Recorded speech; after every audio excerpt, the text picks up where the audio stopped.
पतरस हमें सिखा रहा है कि एक अच्छा प्रभु के दास का जीवन कैसा होना चाहिए। ठीक है, हम सारे व्यक्ति हैं जो प्रभु में विश्वास करते हैं, तो हमारा जीवन कैसा होना चाहिए, किसे बोलेंगे कि ये सही तरीके से जीवन जी रहा है। तो पतरस यहाँ कह रहा है कि हमारे पास विश्वास है जो बहुत कीमती है ना। हम विश्वास करते हैं कि यीशु मसीह ने हमारे पाप धो दिए, अब मैं एक नया व्यक्ति बन चुका हूं जिसके पाप हट चुके हैं। तो हमारे जीवन में अब हमारा काम है कि विश्वास में हमें कुछ चीजें डालनी है, जो पतरस यहां पे कहता है। अपने विश्वास में यहां लिखा है सद्गुण डालो, जिसके बारे में हमने पहले सीखा था। मतलब अगर तुम प्रभु के लिए कुछ करना चाहते हो, एक अच्छा बच्चा बनना चाहते हो, तो बात मानो। उसके ऊपर हमें समझ डालनी है, मतलब ज्ञान डालना है, और उसके ऊपर हमें संयम डालना है। संयम मतलब खुद को काबू करना आना चाहिए। अगर ये सब चीजें हम कर रहे हैं तो हमारा मसीही जीवन कैसा है, बढ़िया है। तो आज हम सिर्फ दो शब्दों को देखेंगे यहाँ पे कि हमें सद्गुण पर समझ डालनी है, हमें ज्ञान डालना है। ज्ञान मतलब सही शिक्षा, तुम्हें सही शिक्षा मिलनी चाहिए प्रभु के बारे में, और हमें समझ पर संयम डालना है। ये सारी चीजें हमारे हाथ में दी गई हैं। हमें खुद हर एक व्यक्ति को अपने विश्वास में ये चीजें डालने को बोला जा रहा है। तो हम देखेंगे आज इसका क्या मतलब है।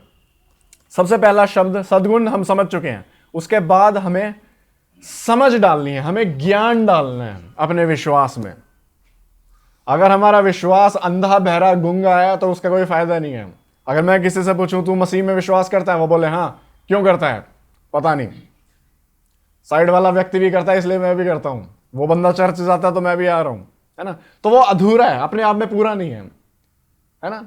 हमारे पास क्या होना चाहिए, ज्ञान होना चाहिए, सही शिक्षा होनी चाहिए। ये काम हमें दिया है कि हमें अपने जीवन में डालनी है। तो मैं सवाल पूछता हूं, ज्ञान या सही शिक्षा जरूरी क्यों है? तो अगर अभी तुम्हारे मन में कभी सवाल आया हो जीवन में कि बाइबल क्यों पढ़नी चाहिए, तो शायद इसमें तुम्हें जवाब मिल जाएगा। है ज्ञान हमारे मसीही जीवन के लिए जरूरी क्यों है? मुझे याद है सालों पहले किसी ने मेरे से पूछा था, भाई बाइबल में वही बातें लिखी हुई हैं कि अच्छा करो, झूठ मत बोलो, ये सब तो पता ही है तो क्यों पढ़ने की जरूरत है? ऐसा मन में आया होगा कभी, है ना। वही बातें लिखी हैं, यूहन्ना भी वही बता रहा है जो मरकुस बता रहा है, लूका भी वही बता रहा है जो मती बता रहा है, यीशु मसीह आया, पापों की माफी दी, अब तुम अच्छा जियो वगैरह। अगर तुम ऐसे सोचते हो तो मुझे पता है कि ज्ञान की यहीं पे कमी है। तो आज हम देखेंगे कि हमारे विश्वास में, हमारे दिमाग में ज्ञान आना जरूरी क्यों है। हम ये पढ़ेंगे रोमियो का 10 के पहले 3 पद। हे भाइयों, मेरे मन की अभिलाषा और उनके लिए परमेश्वर से मेरी प्रार्थना है कि वे उद्धार पाएं, क्योंकि मैं उनकी गवाही देता हूं कि उनको परमेश्वर के लिए धुन रहती है, परंतु बुद्धिमानी के साथ नहीं, क्योंकि वे परमेश्वर की धार्मिकता के अनजान होकर और अपनी धार्मिकता स्थापित करने का यत्न करके परमेश्वर की धार्मिकता के अधीन न हुए। यहां पे पौलुस यहूदी लोगों के लिए लिख रहा है, ठीक है। इजराइल के लोग हैं जिन्हें कहा जाता था कि ये परमेश्वर के चुने हुए लोग हैं, और पौलुस इनके बारे में कोई बहुत बढ़िया बात लिखता है। वो कहता है यहूदी लोगों को परमेश्वर के लिए धुन रहती है। कहने का मतलब उन्हें परमेश्वर की आग है, उनके जीवन में एक आग है परमेश्वर के लिए, परमेश्वर से प्रेम है, उसको आदर देना चाहते हैं, ये उनके जीवन में है। उनको देख के पता लग जाता है ये बंदा प्रभु की खोज कर रहा है ना? लेकिन यहां पे उसने लिखा है उनकी धुन तो है, उनके जीवन में आग तो है प्रभु के लिए, लेकिन वो बुद्धिमानी के साथ नहीं है। कहने का मतलब ज्ञान की कमी है, सही शिक्षा से दूर है। मैं तुमसे एक सवाल पूछता हूं, कभी ऐसा हुआ है कि तुमने किसी व्यक्ति को देखा हो और वो उसको देख के पता लग जाता है इसमें प्रभु के लिए आग है, तो बताओ कैसा लगता है मन में? बड़े लोग सोचते हैं, बड़े लोग ऐसे बोलते हैं ये लड़का बहुत आगे जाएगा प्रभु में, ये लड़की तो प्रभु की खोज कर रही है, इसमें आग है, ये रोज प्रार्थना करती है ना। हमारे मन में ऐसा आता है कि ये व्यक्ति प्रभु के साथ बहुत आगे जाएगा। क्यों? क्योंकि उसमें प्रभु की आग है। वो व्यक्ति कभी भी प्रभु में आगे नहीं जाएगा, चाहे कितनी ही आग हो, अगर ज्ञान और सही शिक्षा से दूर है। इन यहूदी लोगों के पास प्रभु के लिए प्रेम है, प्रभु को आदर देना चाहते हैं, लेकिन ज्ञान नहीं है। वो जानते नहीं है कि पापों की माफी सिर्फ यीशु मसीह के द्वारा मिलती है, और इसीलिए वो खुद अपनी धार्मिकता कमाने की कोशिश करते रहते हैं, अच्छे काम करके। अगर मैंने अच्छा काम किया है तो मैं लायक हूं परमेश्वर की नजर में, है ना। हम ऐसा सोचते हैं, लेकिन इनको ज्ञान नहीं है कि पाप सिर्फ यीशु मसीह से जाते हैं। तो पौलुस यहां कह रहा है कि इनकी आग तो है, लेकिन वो बुद्धिमानी के साथ नहीं है, ज्ञान के साथ नहीं है, और इससे फायदा नहीं हो रहा, सिर्फ नुकसान हो रहा है। ये लोग यीशु मसीह को मना करते रह रहे हैं। आग तो है, प्रेम तो है, आदर देना चाहते हैं प्रभु को, लेकिन सही ज्ञान नहीं है। इसलिए झूठी शिक्षा खतरनाक है, क्योंकि वो सही ज्ञान नहीं देती प्रभु के बारे में। और प्यार तो होता है, पता है, झूठे शिक्षा में। झूठी शिक्षा जो लोग सुनते हैं, सबसे ज्यादा उनमें क्या देखने को मिलता है? आग फैली हुई है, एक अलग जुनून है परमेश्वर को लेके, लेकिन उस जुनून से फायदा होएगा या नहीं, वो नहीं होने वाला। और हो सकता है ज्यादा नुकसान कर बैठे परमेश्वर के राज्य के लिए। सही ज्ञान होना जरूरी है, और सिर्फ आग होना काफी नहीं है। तो सवाल है यहां पे, सही ज्ञान होना, सही शिक्षा होना जरूरी क्यों है? हम क्यों बाइबल पढ़ें? क्या हमारा विश्वास काफी नहीं है? ज्ञान और सही शिक्षा के द्वारा हमें प्रभु की इच्छा, प्रभु के तरीके और प्रभु के चरित्र के बारे में पता लगता है। अगर हम कभी बाइबल नहीं पढ़ेंगे, हमें ये तीन चीजें कभी नहीं समझ आएंगी। प्रभु की इच्छा क्या है पता नहीं, किसी व्यक्ति को नहीं पता जो उसके वचन को नहीं जानता, जिसके पास वो ज्ञान नहीं है, ना उसके काम करने के तरीके, ना उसके चरित्र के बारे में कुछ पता है। इसलिए बाइबल पढ़ना जरूरी है। क्यों? क्योंकि तुम्हें उसकी इच्छा नहीं पता क्या है, बाइबल बताती है उसकी इच्छा क्या है। उसके चरित्र के बारे में और तरीकों के बारे में भी हमें पता लगता है। कहां से? बाइबल से, है ना। तो पहली चीज, हमें पता लगता है कि प्रभु की इच्छा क्या है। कोई व्यक्ति कैसे ही परमेश्वर को आदर दे सकता है जो उसकी इच्छा को ही नहीं जानता? उदाहरण देता हूं, अगर एक व्यक्ति है, ठीक है, वो बहुत अपने जीवन से परेशान है, उसके जीवन में बहुत सारे दुख हैं, कलेश हैं, और बस रोना धोना कभी खत्म ही नहीं हो रहा। हम सब ऐसे होते हैं, हम सबके जीवन में ऐसा होता है। लेकिन वचन हमें सिखाता है कि परमेश्वर की इच्छा है कि हर व्यक्ति के जीवन में दुख आएगा, लेकिन उस दुख के द्वारा उसका विश्वास क्या हो जाएगा? और मजबूत हो जाएगा। यह हमें कैसे पता है?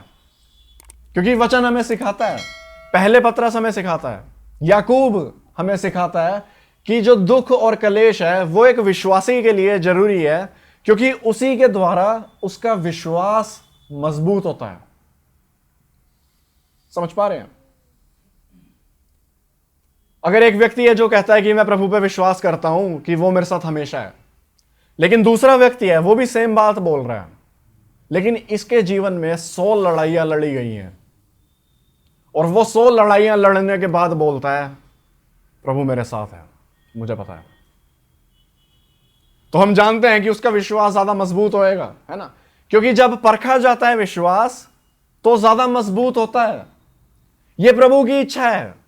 मैं उदाहरण दे रहा हूं कि कैसे हमें पता लगता है प्रभु की इच्छा के बारे में उसके वचन के द्वारा।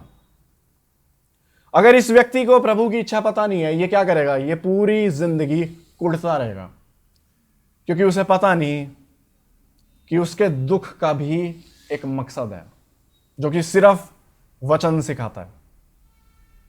समझ पा रहे हैं? मैं एक और उदाहरण देता हूं। सालों पहले मुझे पता नहीं था कि वचन सिखाता है कि आदमी और आदमी का संबंध गलत है। दुनिया के लोग कहते हैं कि आदमी और आदमी का संबंध हो, होमोसेक्सुअलिटी, वो सही है, किसी को कोई दिक्कत नहीं है। मुझे प्रभु का ज्ञान उतना नहीं था उस टाइम, बाइबल के बारे में ज्यादा नहीं पता था, तो मैं भी कहता था कि चलो ठीक है ना, लोगों से प्यार करना चाहिए, है ना, सही बात है, बाइबल भी सिखाती है कि लोगों से, तो क्या दिक्कत है आदमी और आदमी के संबंध में, औरत और औरत के संबंध में? तो मैं कहता था ठीक है, कोई दिक्कत नहीं है, मैं तो प्यार करूंगा उनसे। फिर जब मैं वचन में बढ़ने लगा तो मुझे पता लगा कि रोमियो की पुस्तक में स्पष्ट किया हुआ है कि यह पाप है और यह गलत है और यह परमेश्वर के तरीकों में नहीं आता। परमेश्वर ने बनाया कि एक आदमी का संबंध सिर्फ औरत के साथ हो सकता है और किसी के साथ नहीं, और एक औरत का संबंध सिर्फ आदमी के साथ हो सकता है और किसी के साथ नहीं। तो मुझे याद है, ठीक है, ये ज्ञान मुझ तक पहुंच गया, मुझे पता लगा प्रभु की इच्छा है कि ये सब गलत है। तो एक दिन मैं अपनी क्लास में बैठा था, यूपीएससी की क्लास थी, बहुत भयंकर क्लास होती है वो, 60 लड़के थे, लड़कियां थी कमरे में, और टीचर सिखा रहा है, कानून के बारे में सिखा रहा है कि अब इंडिया में अलाउ कर दिया है कुछ हद तक आदमी और आदमी का संबंध। तो ये सब सिखाने के बाद हमारा टीचर हमसे पूछता है कौन कौन सहमत है कि आदमी और आदमी का संबंध ठीक है? ठीक है, सारे लोगों ने हाथ खड़े कर दिए। पीछे आखिरी बेंच पे मैं बैठा था, मैंने अपना हाथ खड़ा नहीं किया कि मैं सहमत नहीं हूं, ये गलत है। फिर टीचर ने पूछा कौन कौन कहता है कि आदमी और आदमी का संबंध गलत है? ठीक है भाई, बहुत प्रेशर था मेरे ऊपर, बहुत ज्यादा प्रेशर था, ठीक है, लेकिन भाई साहब कर दिया, बस हाथ खड़ा कर दिया। और मैंने देखा सारे 60 के 60 लोग एक साथ यूं मुड़ के मुझे देख रहे हैं, और टीचर मुझे यूं देख के कहता है क्यों? प्रेशर बहुत है, ठीक है, समझ पा रहे हो? हैं, चुन चुन के शब्द निकालने हैं मुंह से। मैंने सिर्फ इतना बोला कि मैं बाइबल में विश्वास करता हूं और बाइबल के आधार पे ये गलत है, मैंने बोल दिया, ठीक है। और जैसे ही मैंने बोला ना, मैं लोगों की आंखों में देख सकता था, ऐसे तीर उन्होंने मारे। उस दिन मैं मेट्रो से घर वापस जा रहा था और मेरी क्लास की एक लड़की मेरे पास आई और उसने कहा तू क्रिश्चियन है, तू मसीह है? मैंने कहा हाँ। तुम लोग अभी भी उसी किताब को मानते हो जो सालों से आ रही है, तुम्हारी सोच अभी भी इतनी पुरानी है, तुम क्या कर रहे हो दुनिया में? उसने एग्जैक्ट शब्द ये नहीं बोले, लेकिन उसका मतलब वही था। उसने मेरे को बोला तुम्हारी सोच इतनी पुरानी है। भाई बहन, उस दिन मैं उस औरत को समझा नहीं पाया कि क्यों गलत है आदमी और आदमी का संबंध, लेकिन मैं ये जानता हूं कि वो प्रभु की इच्छा नहीं है। सिर्फ वचन में लिखा है ये उसकी इच्छा नहीं है, ये पाप है, ये गलत है, परमेश्वर के रास्तों में नहीं आता, उसके तरीकों में नहीं आता। लेकिन उस दिन कम से कम मैंने परमेश्वर की इच्छा को ऊपर रखा। मैं कैसे कर सकता था ये कार्य अगर मुझे कभी पता ही ना लगता वचन से? वचन के द्वारा हमें प्रभु की इच्छा के बारे में पता लगता है। अगर तुम सोच रहे हो कि ये गलत क्यों है, मैं तुम्हें बाद में समझा दूंगा, ठीक है, मुझसे आगे पूछ लेना कि ये क्यों गलत है। हमें पता लगता है कि प्रभु की इच्छा क्या है। दूसरी चीज, जब हमें ज्ञान है, हमें प्रभु की सही शिक्षा हमारे पास है, इसी के द्वारा हमें परमेश्वर के तरीके पता लगते हैं। तुम कैसे प्रभु को आदर दे सकते हो अगर तुम्हें परमेश्वर के तरीके पता ही नहीं है क्या है? अगर एक व्यक्ति बीमार है, ठीक है, पूरी दुनिया में किसी को भी बीमार होना पसंद नहीं होगा, है ना, और कोई भी बीमार होके खुश नहीं हो सकता दुनिया में, सच है या नहीं है? किसको मजा आता है भाई जुकाम में? किसकी किडनी दर्द देने लग जाए या दिल में दिक्कत आने लग जाए, किसको पसंद है ये सब? तो वैसे ही प्रभु के शिष्यों ने देखा एक व्यक्ति है जो अंधा पैदा हुआ है, तो उन्होंने यीशु मसीह से पूछा कि किसने पाप किया, क्या इसने या उसके माँ बाप ने, जो वो अंधा पैदा हुआ? तो यीशु मसीह का जवाब याद है, यीशु मसीह ने कहा किसी ने पाप नहीं किया, ये अंधा पैदा इसलिए हुआ ताकि इसके द्वारा प्रभु की महिमा हो। और प्रभु ने उसको रोशनी दे दी, उसकी आंखें खोल दी और सब लोगों को पता लगा कि यीशु मसीह ही परमेश्वर है। तो उस व्यक्ति की बीमारी के द्वारा परमेश्वर ने दुनिया को दिखाया कि वो चंगाई देने आया। परमेश्वर बीमारी को भी इस्तेमाल कर सकता है अपनी महिमा के लिए। प्रभु तुम्हें बीमारी के द्वारा अपने और नजदीक ला सकता है। सच है या नहीं है? तुम्हारी प्रार्थना कब बढ़ती है? जब तुम खुश हो या जब तुम दुखी हो? प्रभु भी यह बात जानता है। जब तुम खुश हो, संतुष्ट हो, प्रभु दूर दूर तक दिमाग में नहीं है। बस हल्का सा मन में आता है, यार प्रार्थना तो कर ही लेनी चाहिए। क्या करते हो? और हल्की सी हवा चली नहीं, घर में परेशानियां आई नहीं, मां बाप की लड़ाई हुई नहीं, तो क्या होता है? तो प्रभु प्रभु होता है।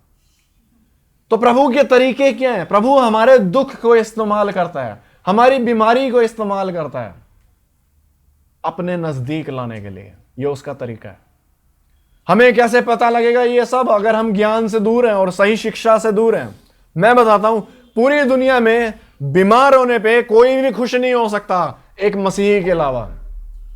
एक मसीही अपनी बीमारी में भी खुश हो सकता है अगर वो समझ जाए कि मेरी बीमारी से प्रभु कुछ ना कुछ आदर निकालेगा।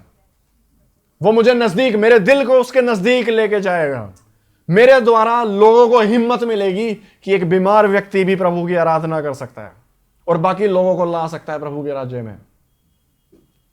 समझ पा रहे हैं? लेकिन अगर वो बीमार व्यक्ति कभी वचन खोलेगा ही नहीं, उसे पता ही नहीं लगेगा कि प्रभु के तरीके कितने महान हैं, तो कैसे वो सही जिएगा? प्रभु के वचन और ज्ञान के द्वारा हमें पता लगता है कि परमेश्वर के तरीके क्या हैं और तभी हम एक सही जीवन जी सकते हैं। एक और उदाहरण, अगर एक औरत है जो कहती है कि मैं प्रभु को आदर दूंगी, तुम पूछते हो कैसे? तो वो कहती है कि मैं पहाड़ों पे जाऊंगी, एकांत में रहूंगी, प्रभु को याद करूंगी और उसकी आराधना करूंगी। तो बताओ ये सही है या नहीं? ऐसा होता है दुनिया में। एक व्यक्ति कहता है कि मैं प्रभु को आदर दूंगा। कैसे? मैं पहाड़ों पे रहना शुरू कर दूंगा, दिन रात मैं उसे याद करूंगा, मैं उसकी आराधना करूंगा। लेकिन प्रभु का वचन हमें बताता है कि उसकी इच्छा ये है कि हम एक दूसरे से प्यार करें, है ना? जो बंदा पहाड़ों में रह रहा है उसको दुनिया से क्या मतलब? परमेश्वर ने दुनिया में भेजा ही क्यों है? उसको माँ बाप दिए ही क्यों? उसको भाई बंधु दिए ही क्यों? ताकि वो प्यार करे, प्यार सीखे उसके बारे में। और प्रभु ने कहा मुझसे प्यार करते हो तो एक दूसरे से प्यार करो। और एक मसीही कुछ भी नहीं जानता अगर वो प्रेम नहीं जानता तो कैसे पता लगेगा ये सब? अगर ज्ञान ही नहीं है तो ये बेवकूफ है। प्रभु ने दुनिया में भेजा प्यार करने के लिए और ये दुनिया से ही खुद को अलग करने की सोच रहा है। और क्या जब ये अलग अकेला रहेगा, क्या इसके मन की नफरत मिट जाएगी? क्या? बिल्कुल भी नहीं। इन चीजों, बाहर की चीजों से थोड़ी मिटती हैं। दिक्कत कहां है? दिक्कत तो अंदर है। तो हमें पता लगता है कि परमेश्वर के तरीके हमसे अलग है, इसीलिए हमें ज्ञान की जरूरत है। तीसरी चीज, ज्ञान के द्वारा हमें परमेश्वर के चरित्र के बारे में पता लगता है कि वो परमेश्वर है कैसा। मैं बताता हूं, जो भी लोग चर्च में आते हैं ना, उनके साथ हमेशा ये होता है। सबसे ज्यादा मेरे साथ होता था जब मैं चर्च आना शुरू करता था। अगर हफ्ते के अंदर पाप किए हैं, जो कि किए हैं, अगर हफ्ते के अंदर पाप किए हैं तो चर्च जाने का मन नहीं करता है ना? सच है या नहीं है? अरे ये तो मानना पड़ेगा, सच है। सच है या नहीं है? सच है ये तो, है ना? परमेश्वर के लोगों की आंखों में देखने का मन नहीं करता। क्यों? क्योंकि मैंने पाप किए हैं। पापी फील करते हैं, है ना? गिल्ट रहती है मन में और हिम्मत नहीं होती और खुद को बोलते हैं कि तू लायक नहीं है जाने के। लेकिन हमें पता ही नहीं है कि चर्च में आने वाला हर व्यक्ति ऐसा है जैसे तुम हो। हो सकता है दूसरे ने तुमसे ज्यादा ही पाप किए हों, जो कि किए होंगे।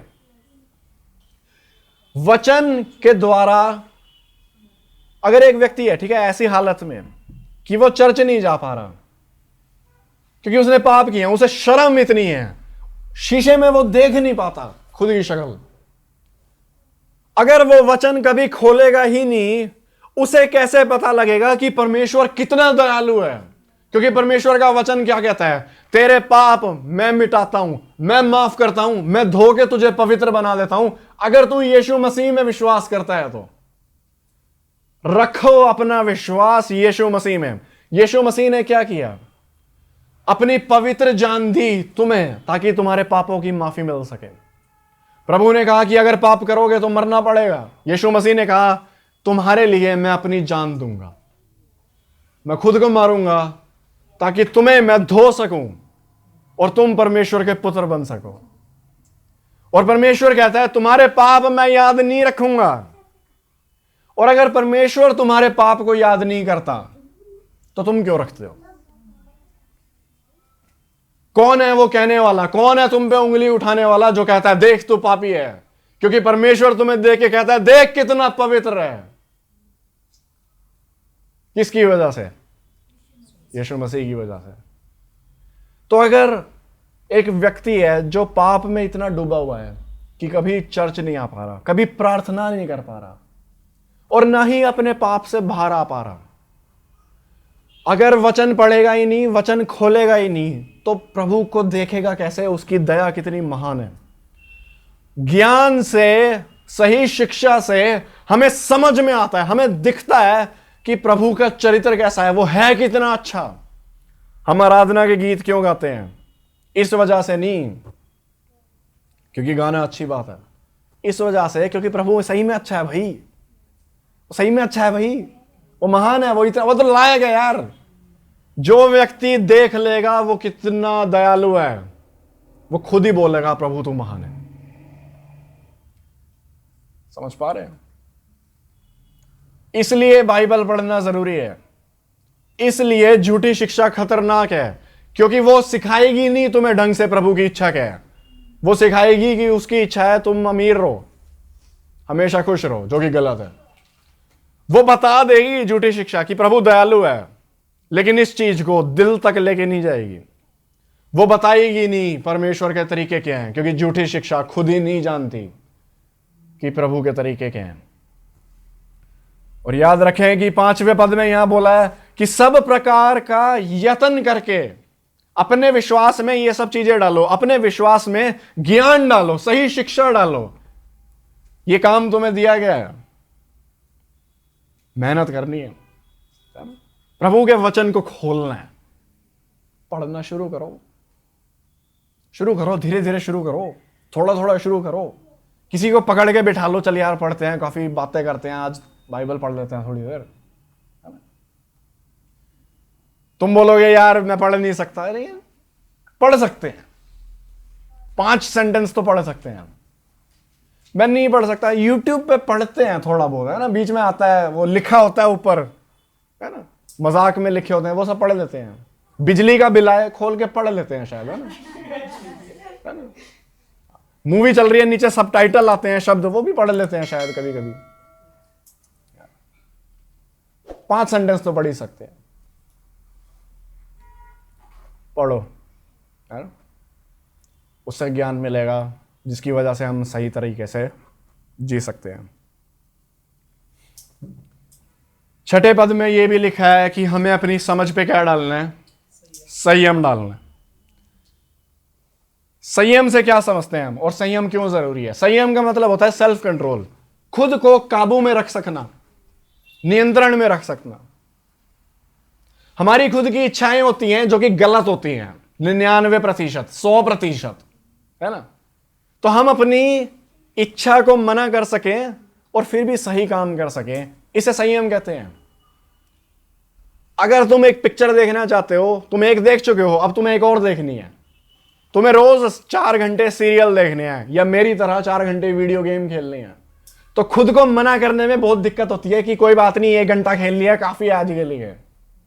समझ पा रहे हैं? तुम्हें पता है तुम्हारा शरीर साथ नहीं दे रहा, लेकिन फिर भी बर्गर वगैरह खाने का मन है, तो मना करने में काफी तकलीफ होती है। दोस्त तुम्हें पार्टी करने के लिए लेके जा रहे हैं जहां पे दारू वगैरह पिएंगे वो, तो खुद को मना करना पड़ता है कि नहीं, मैं नहीं जाऊंगा इनके साथ। ये सब आसान है या मुश्किल है? बताओ। मुश्किल है ना? बिल्कुल मुश्किल है। तो मुझे बताओ, क्या होता है जब हम कोई अपनी बुरी आदत सुधारने की कोशिश करते हैं? फॉर एग्जाम्पल, एक व्यक्ति है जो दोस्तों को मना नहीं कर सकता। दोस्त उसके पास आते हैं, भाई 20 रुपए दे दे, भाई 30 रुपए दे दे। वो अपनी इज्जत को बचाना इतना कीमती समझता है कि वो दे देता है, लेकिन वो जानता है कि उसे पैसे ऐसे बर्बाद नहीं करने चाहिए, है ना? या फिर कोई सिगरेट छोड़ना चाहता है, या कोई भी गलत आदत छोड़ना चाहता है, या वो सीरियल नियंत्रण में करना 4 घंटे का 1 घंटा करना चाहता है, या वो फोन बहुत ज्यादा चला रहा है यूट्यूब, और वो चाहता है कि फोन चलाना कम करे। तो तुमने ठान लिया कि ठीक है, आज से मैं फोन कम चलाऊंगा। तो बताओ तुम क्या करते हो?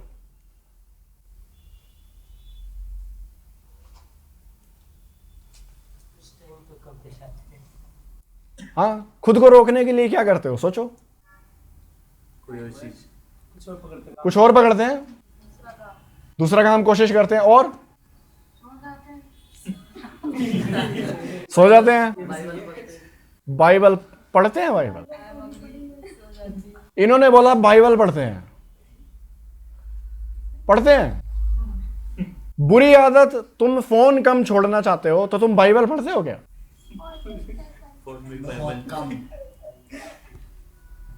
असली आंसर चाहिए, मक्खन वाले नहीं चाहिए।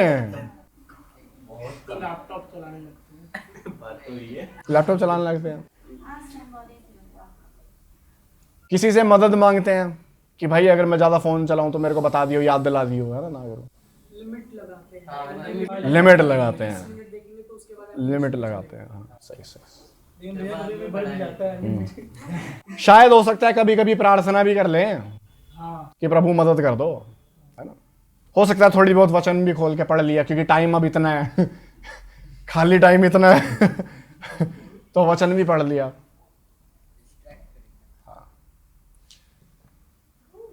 याद रखो, यहां लिखा है पहले क्या चीज आती है? पहले हमेशा ज्ञान आता है। ज्ञान में हम संयम डाल सकते हैं। समझ पा रहे हैं? ज्ञान पहले है, ज्ञान के बाद संयम आता है।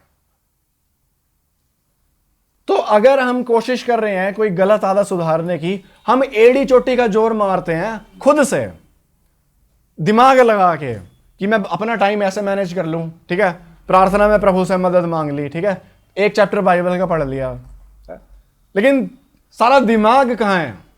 खुद से लड़ने में, खुद से आदत सुधारने में, जो कि प्रभु का तरीका नहीं है। प्रभु का तरीका है कि तुम ज्ञान में आओ।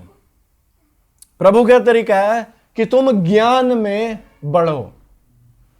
जब ज्ञान आएगा, ठीक है, अभी मैंने सवाल पूछा था शुरुआत में कि ज्ञान, सही शिक्षा क्यों जरूरी है? सबसे ज्यादा जरूरी इसलिए है क्योंकि ज्ञान, प्रभु की शिक्षा हमें जीवन देती है, हमें ताकत देती है, हमें इच्छा देती है। असली प्रॉब्लम यह है कि ना इच्छा भी हमारी पूरी नहीं है। किसी से भी पूछ लो, क्या तू ज्यादा बाइबल पढ़ना चाहता है? वो क्या कहता है?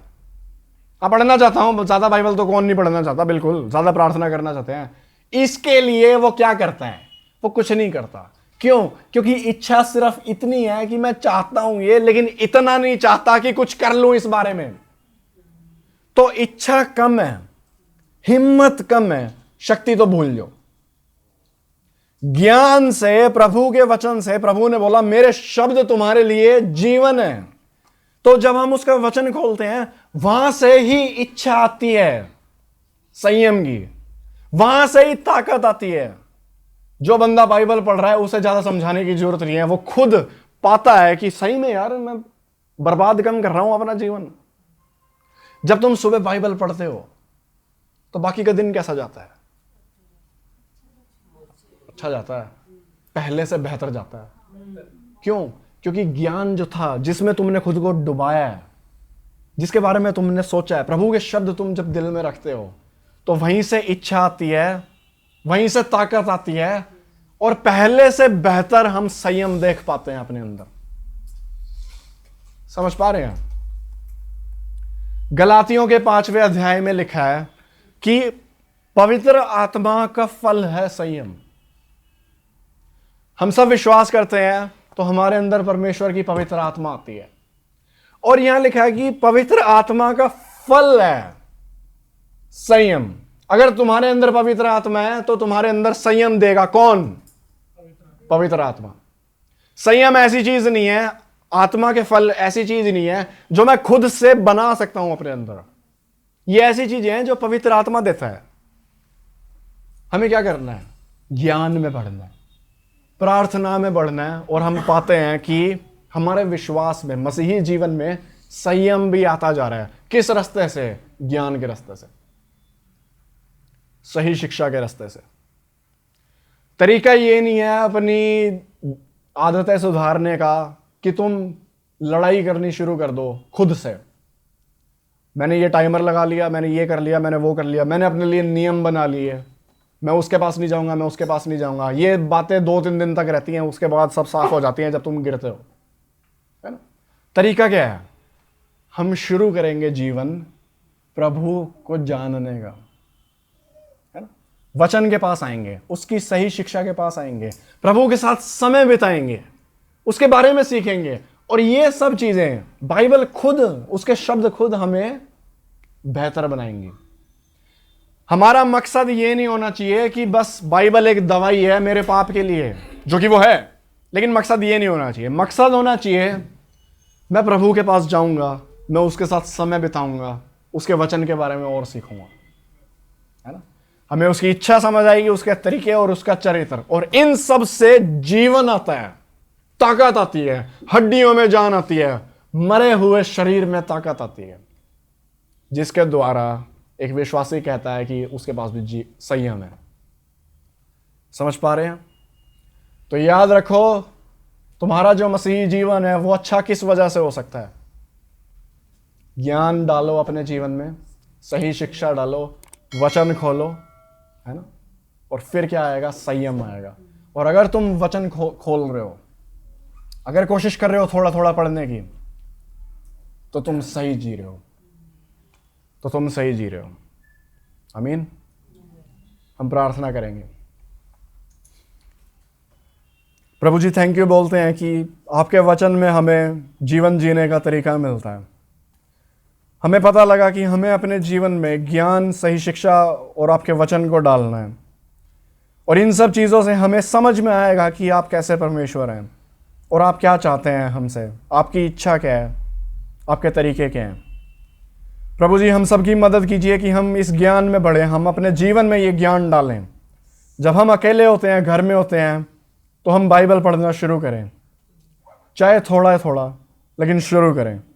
आप हमारी मदद कीजिए प्रभु, अपनी आत्मा के द्वारा हमें सिखाइए, हमारे अंदर डिसिप्लिन डालिए, अपना ज्ञान डालिए प्रभु, जिसके द्वारा हम आपके और नज़दीक आ सकें, जिस ज्ञान के द्वारा हमारे अंदर संयम आएगा और हमारा जीवन और अच्छा होता जाएगा। यीशु मसीह के नाम से आमीन।